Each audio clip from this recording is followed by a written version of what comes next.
This is Kevin Pruitt with another episode of Rising Tide Startups, and my special guest today is Kelly Carrigan. Kelly, thanks for joining us on Rising Tide. Yes, thanks for having me, Kevin. All the way north of the border, yeah? North of the border. So tell our Rising Tide fans a little bit about Kelly Carrigan. All right. Well, yeah, my name is Kelly Carrigan. I have a business called EmpowerMe Coaching. I live in Belleville, Ontario, up here north of the border in Canada. I've been doing life coaching since 2014 and really honed in on my message, I would say about 2 years ago. I'm a mom. You are a mom, yeah, a little personal side of things. Fill in this personal side for us. Yeah. So I'm a mom. I have 2 children. I have, like I say, a man child. He's going on 22 years old. And I have a daughter that's 11. And just enjoying life. I'm a real positive person. I score real high in optimism. And I just love what I do. So take us back a little bit. So what was the transition into the coaching space? I mean, people just don't wake up one day, I'm a coach. So what was the transition there? Yeah, that's an interesting story. So back, about 7 or 8 years ago, so I don't even know what year that is, not that good at math. I just found my relationships, whether it was like friendships, intimate relationships, or even like with my family, I just felt like I was living a victim life. Now, I didn't say, oh, I'm a victim. I was living in victim mode because that wasn't my language back then. But I just felt like I don't understand why people treat me the way they do. It's like, I'm a nice person. I would do anything and everything for anyone. Why do I always get like the crappy end of the stick? And I was just frustrated.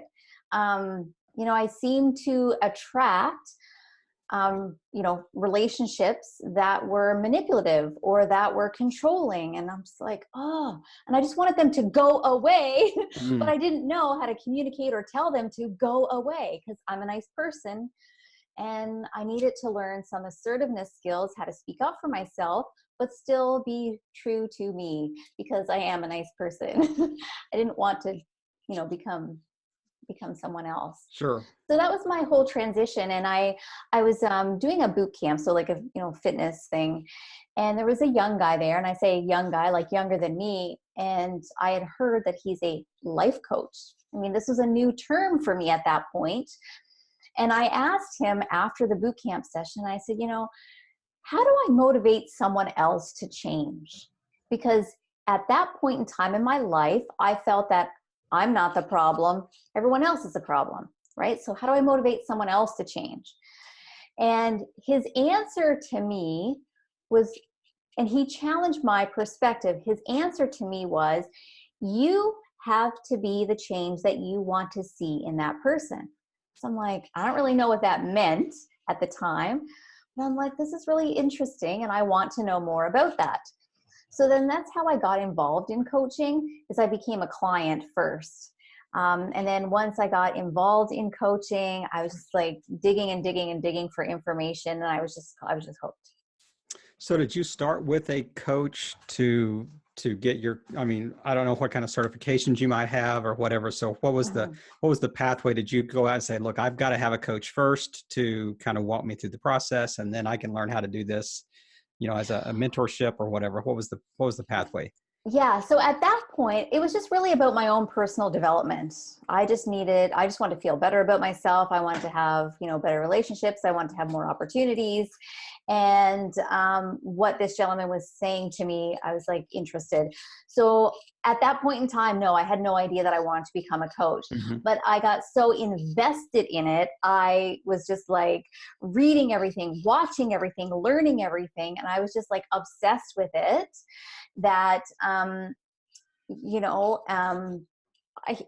here's another transition as well that I just came to my mind, is that a big mental transition for me was because I always thought my sensitivity, my kindness, my sensitivity was my weakness, because society has conditioned me, or had in the past conditioned me to believe that my sensitivity was a weakness. Mm-hmm.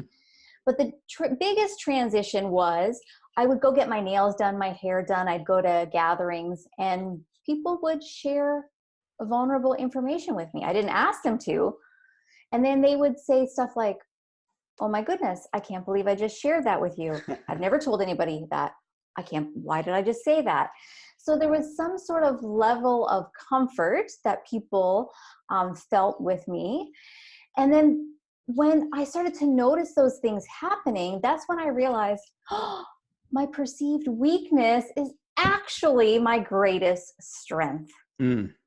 So that's the transition for me to realize that, hey, I could really have an impact on others. And then that's when I decided to go ahead and pursue my life coaching certification. I love that. Let's camp on that just for a second. So what I wrote down is my perceived weakness is actually my greatest strength. So how unpack that one for me a little bit. So, you've heard the adage, nice guys finish last, don't be a lapdog, don't let people walk all over you, that type of thing. So how did that manifest itself out in pragmatic way, where your what you perceived was your greatest weakness actually became one of your strengths, or maybe your greatest strength? Let me see where to start with that question. I mean, that's a tough question. I know I just kind of threw that one at you out of left field, but it was just such a profound statement to make that let's camp on that just for a second, because I think that's really going to somebody that's going to listen to this, that's going to mean a lot to them. Right. And this is, primarily who I work with now is people like myself. Now, our world is changing, as we all know. And, emotional intelligence is on the rise. Yeah. So there's more awareness about emotional intelligence. Now, myself, and I know there's many people out there just like me who have told, oh, you're too sensitive. You can't take a joke. What's wrong with you? What are you crying for now? Oh, that's no big deal. And being a sensitive soul to me means that, because I have a big heart, right? So when I refer to somebody as a sensitive soul, is they have a big, big heart, lots of love to give, a patient person, heart-centered, Empath, empath, like really, really bothered by, cruelty and hate. And, they're really wired, and I say that about myself, really wired for connection. Mm-hmm. Now, a lot of the business world is very ego driven. It's, let's just go. There's no time for emotion. Like, let's just get it done.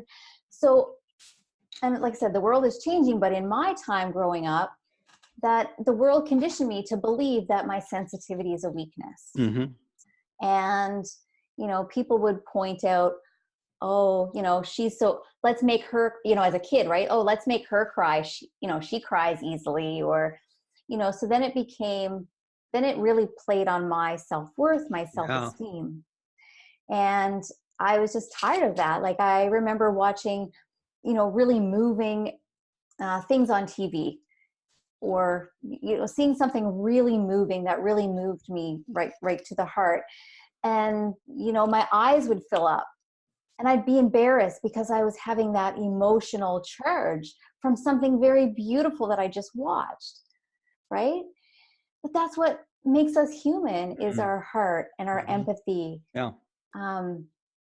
So I was just tired of feeling like that.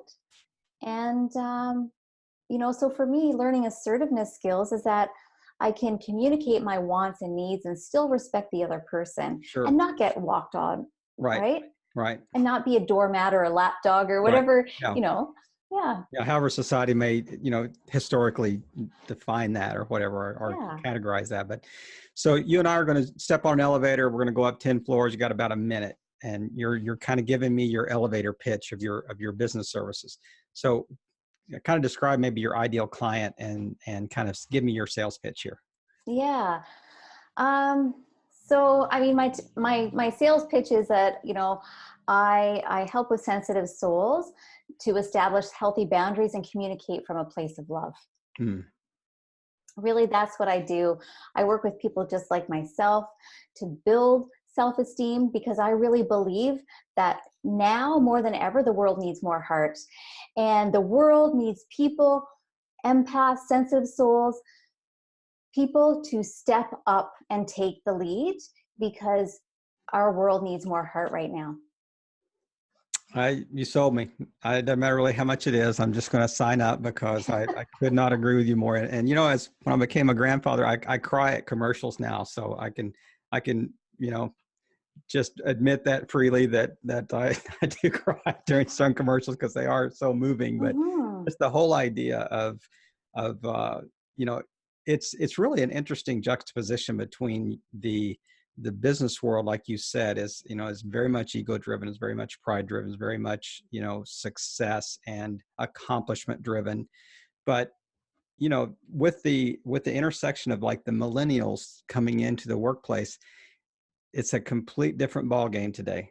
I mean, Mm-hmm. on how, CEOs have to handle, how managers have to handle employees and things like that. Do you work some with management from companies? Who would be some people that you would say maybe historically work with? So primarily right now, I'm working with individuals. Mm-hmm. Yes. So I'm primarily working with individuals to help them develop their self-worth, their self-esteem, so that they can be in a position to, the way I describe it, it's get in the driver's seat of their own life. Because Right. often the people that I work with, they feel like they don't have a choice. So I'm helping them step up and realize that, you know what, you do have a choice. You are amazing, so that they can achieve some great things in their lives. So when you started this, you said in 2015? In 2014, I did my 14. certification. Okay. So yeah, in 2014. Okay, and launched it. So what has been kind of the trajectory of, has it kind of met the goals that you had in mind? Has it exceeded them? I mean, how would you describe the last few years as far as from a business standpoint? Um, well, it's really been a roller coaster for me. So when I As every first other started, entrepreneurial journey. right, it's always a journey. When I first started, when I first did my life coaching certification, I was like, yep, I'm going to be a parent coach. I wanted to help parents become better parents. I did that for a little bit. And then I just really, my biggest thing was trying to narrow down my niche. Yeah. Yeah. And I'd always heard, what's always been told to me is, Kelly, your ideal client is you. And I just had to, even more growth of myself and more personal development came clarity. That's another thing I'd like to camp out on just a second before I kind of head to the next area that I'd really like to drill down even deeper in. But your ideal client is you. Have you Mm-hmm. found that to be true? I mean, you said other people have told you that. Have you found that to be true? I have. So how do you go looking for you? Or How do I? does you find you, I guess? Yeah. Well, how I find myself, I guess, in that sense. Like the way that's posed, the other question was Yeah. posed. Well, I'm creating content that people like me can relate to. So creating content. I have my own show as well. It's the Coffee and Confidence show. Mhm. But yeah, just creating content and putting value out there, so that when people see it, hear it, read it, whatever, they can relate to it. Sure. And then it's just starting the conversation. So once you kind of made the decision to go all in, was there somebody that you kind of followed maybe online that was really inspirational to you, that was maybe further down the road in this particular space that maybe is online, that other people might know, that you would say, yeah, that this person really inspired me kind of in my startup journey here?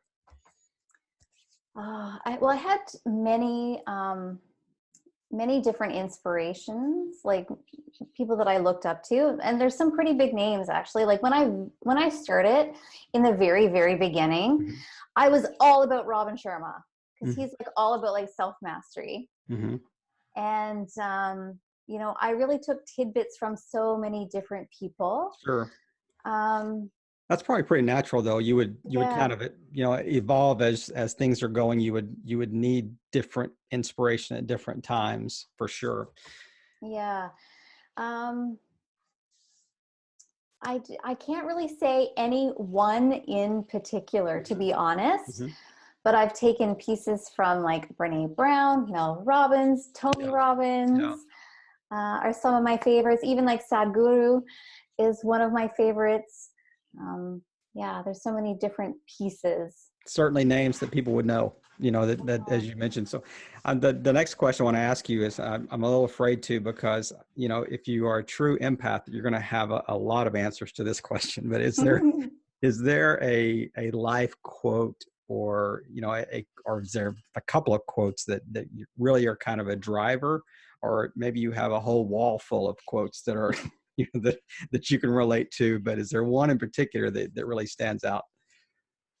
um, well, something that I say often, and I don't know whose quote it is, but Hmm. it's you are responsible for the way people treat you. Well, if you can't find anybody that said that, then maybe you can have editorial and copyright rights that. So you're responsible for the way people treat you. Hmm. Unpack that a little bit. Yes, I will gladly unpack that a little bit. Because you can't change people, right? Uh-huh. You can only change the way that you react to them. Good And word. if somebody is treating you unfairly, and if you've, gone through the steps of setting boundaries, communicating your boundaries, and doing your best to hold yourself accountable to your own boundaries, and others are still disrespectful, then you have a choice. Mm. Because it's obvious that that person doesn't respect you or the relationship enough to be respectful. So then you have a choice to either stay in that relationship or not. There's a there when you said that, it brought back a memory from, I don't know, 35 years ago, that when I was in university, I had a course on communication, and it was actually taught. It was not a Christian college that I went to, but this course happened to be taught by a retired preacher. But he told this story of this Jewish man that would go to this newsstand every morning, and he would buy a paper, and the guy that ran the newsstand was really grumpy, and Mm. every day he would be grumpy, and this old Jewish gentleman would be nice to this guy every day. And finally, another guy that would buy papers there frequently, that had seen this exchange so often, he just asked him, he said, how can you be so nice to this guy that is so mean to you every day? Mm-hmm. And he said, because I act, I do not react. And he said another thing that said, and I'll never forget, he said, it's attitude, not aptitude, that determines altitude. And I Mm-hmm. thought, what a great point of just the whole idea. Is just exactly what you were talking about, that the thing you can control is how you react. Mm-hmm. You Yeah. can't he can't control how the guy was interacting with this man, but he could certainly control how he reacted to it. So it, Yeah. when you said that, this story came to mind from 30 years ago, and I'm thinking it was so, apropos to exactly what you discussed there. So if you go back, say 3 or 4 years, I mean, you mentioned one thing about, how you've kind of narrowed your niche or your focus, but is there anything else that, like one piece of advice that you would give yourself kind of pre-startup, do you think would have been a game changer? If you'd have known this 4 or 5 years ago, it would have made a whole lot of difference in your business now. The advice that I would give to myself a few years ago would be to embrace sales and marketing. Because, back then I was like, "Oh, I don't want to do this. I just want to coach people. Like, I just want to coach." And I would resist and resist and resist the whole sales and marketing piece. And another coach, I had read something that another coach had wrote, and that coach said that they only coach 20% of the time, and the other 80% is like sales, marketing. And I'm like, oh, okay, I surrender. You said that's why they have all those clients. Yeah. They just- So, this entrepreneurial journey, especially, like in the beginning, it's you're doing it all. Mhm, for And sure. that's part of it. And, I was really green when I started. Like I don't have a business background. I was just following my passion. And I'm sure there's a lot of other entrepreneurs that, do the same thing. Absolutely. Yeah. They just want to do what they love. Yeah. Yeah. But the sales and marketing will figure itself out. I just want to go do what, makes my heart sing. So, well, I've had to hold myself back on this because I know that you're anxious to get into this next segment, which we really talk about. We really call the rising tide micro course segment, and you've even touched on it a couple of times. What I think you're gonna teach us, but I just want to get out of the way and let you be the professor and let you kind of share in your area of expertise. And you've got the microphone. Take it away. Well, thank you so much, Kevin. So what I want to share with everybody is some assertiveness for startups. Assertiveness in business doesn't necessarily have to be startups. But the first thing that I want to share with everyone is it's really important to set boundaries and learn to say no right from the beginning. Because if you're just starting up and you're really passionate about something, you're going to want to get out there and you're going to want to share all of your knowledge with everybody that you know, and that's amazing. But what you could be at risk of doing is giving your services away for free. And then it doesn't become profitable. It becomes more of a hobby and a passion. And if that's where you want to go, then that's great.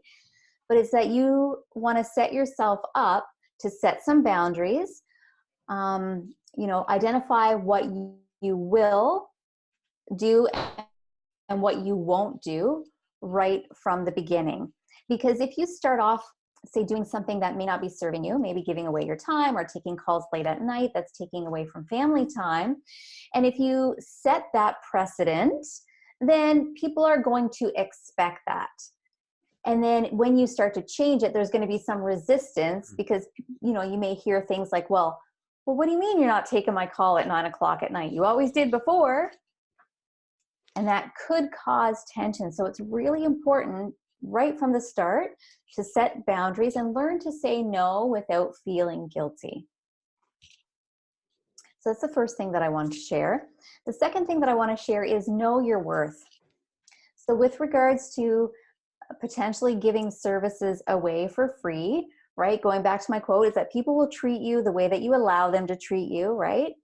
It's like I was saying, you are responsible for the way people treat you. And you're also responsible for the way that you treat yourself, right? So knowing your worth is really important. And once you know your worth, others will too. They will respect your time. They will respect your payment schedule, and they will take you more seriously once you know your worth. And the third thing that I wanted to share with regards to assertiveness for startups is add value. And what do I mean by add value? So I'm going to give you some ways that you can add value with regards to assertiveness. Is don't be wishy-washy. I'm going to tell you what not to do, but I'm going to also tell you what to do. Is that when you are asked a question, assertively answer. Don't be indecisive about what you want to share. So what you can do is you can always leave the client or, customer, whatever, with the next steps, right? If you want them to come back, you're going to add value by giving them the next steps, right? And then you're going to book a meeting from a meeting. You always want to give them a reason to come back. That also sets you up as the expert. And when people are coming to you for a service, they are putting their trust in you to lead them in the right direction. And this is, it's a fairly short period of time that you were talking, but there's three really great points in that, that you just shared with us. So just assertiveness in business, whether it's a startup business or just business as a whole, So you set boundaries and learn to say no. I mean, what a great way to kind of set the stage early and set expectations, that for your clients and for yourself as well.